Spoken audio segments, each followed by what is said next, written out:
बसे होते हैं सुनो वीर हनुमान राम, सुनो वीर हनुमान। सिया राम लक्ष्मण जानकी, प्रभु सदा करो कल्याण। सियापति रामचंद्र की जय। शरण बोलो जयकारा बोल मेरे श्री गुरु महाराज की जय। बोलो श्री नगरी निवासी भगवान की जय। बोलो श्री परमानंद दयाल महाराज की। बोल मेरे स्वामी जी महाराज की जय। बोलो श्री जोड़ी महाराज की।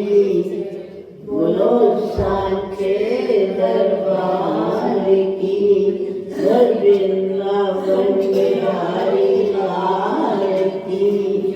बोलो विष्णु भगवान की। कार्तिक मासम चतुर्दशोऽध्यायम्। तो आज चलता है 24वां अध्याय।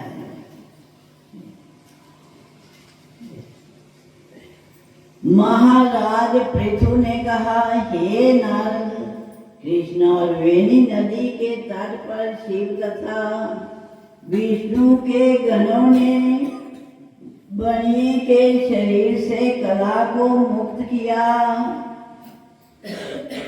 ये बात आप पूर्व ही कह चुके हैं। हे धर्मज्ञ, ये कार्य इन दोनों नदियों के प्रभाव से या इस क्षेत्र के प्रभाव से हुआ।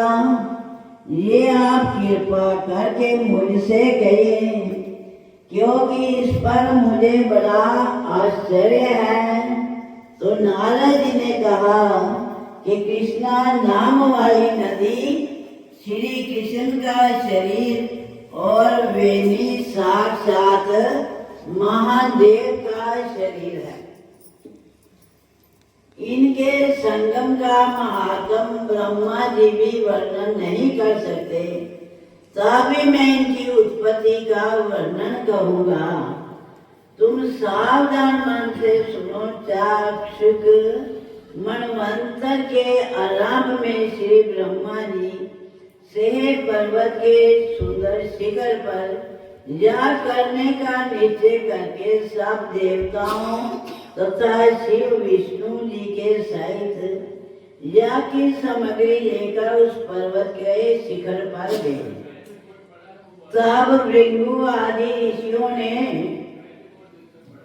आदर पूर्वक ब्रह्म मुहूर्त में उन्हें दीक्षा देने का विचार किया।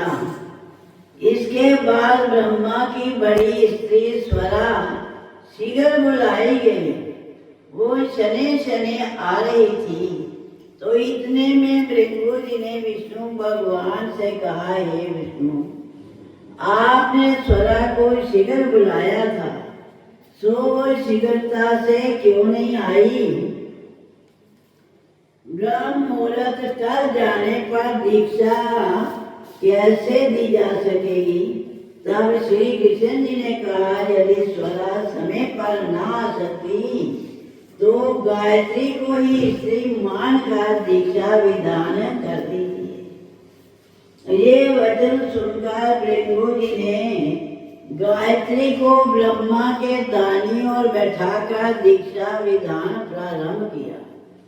ऋषि गण गायत्री को दीक्षा दे ही रहे थे कि उसी समय यज्ञ स्थल में स्वरा भी आ पहुंची।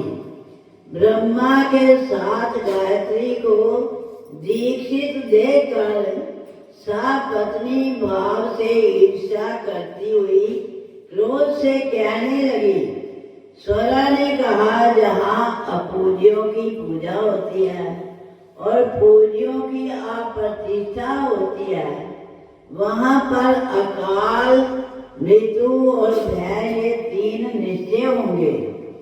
ये गायत्री जो ब्रह्मा के दाहिनी ओर मेरे स्थान पर बैठी है, अतः अदृश्य बहने वाली नदी होगी। आप लोगों ने अविचार से मेरे स्थान पर इसे बिठाया है, अतः आप लोग भी जड़ रूप नदी होंगे। नारद जी ने कहा, इस तरह उसके शाप को सुनकर क्रोध से गायत्री के होठ कांपने लगे और देवताओं के अतिशय रोकने पर भी गायत्री ने उठकर स्वरा को शाप दिया। गायत्री ने कहा, ब्रह्मा जी, जैसे तुम्हारे पति हैं वैसे मेरे भी पति हैं। तुमने हमको व्यर्थ शाप दिया है, अतः तुम भी नदी हो जाओ।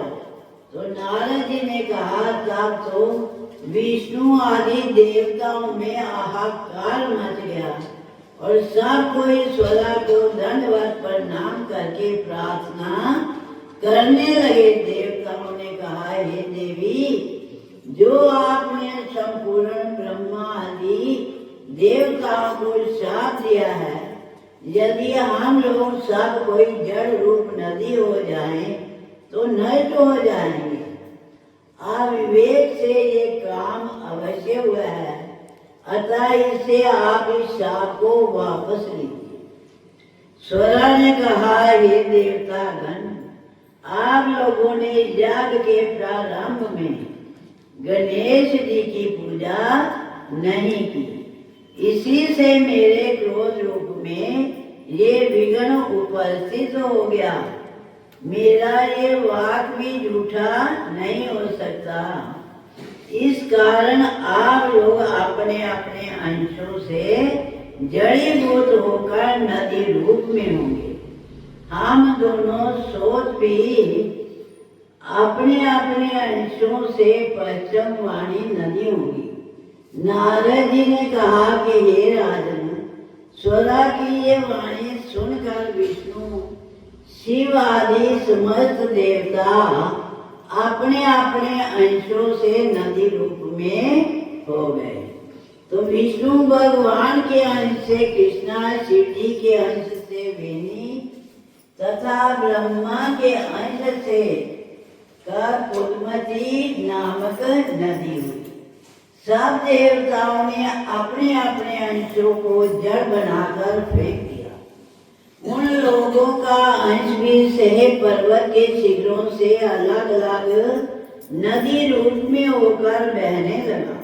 देवताओं के अंशों से पूर्ववाणी और उनकी स्त्रियों के अंशों से सैकड़ों हजारों पश्चिम वाणी नदियां उत्पन्न हो गई। गायत्री और स्वरा दोनों पश्चिम वाणी नदी होकर दोनों एक साथ आने लगी। दोनों का नाम सवित्री पड़ा।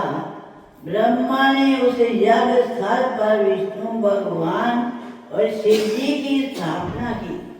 दोनों देवता महाबल तथा अति बल नाम से विख्यात हुए। पाप नाशक कृष्णा की उत्पत्ति का वर्णन जो प्राणी सुने या सुनावे उसे कृष्णा संगम के दर्शन और स्नान का फल प्राप्त होता है। इति श्री कार्तिक मासम चतुर्विंशोऽध्याय समाप्तम।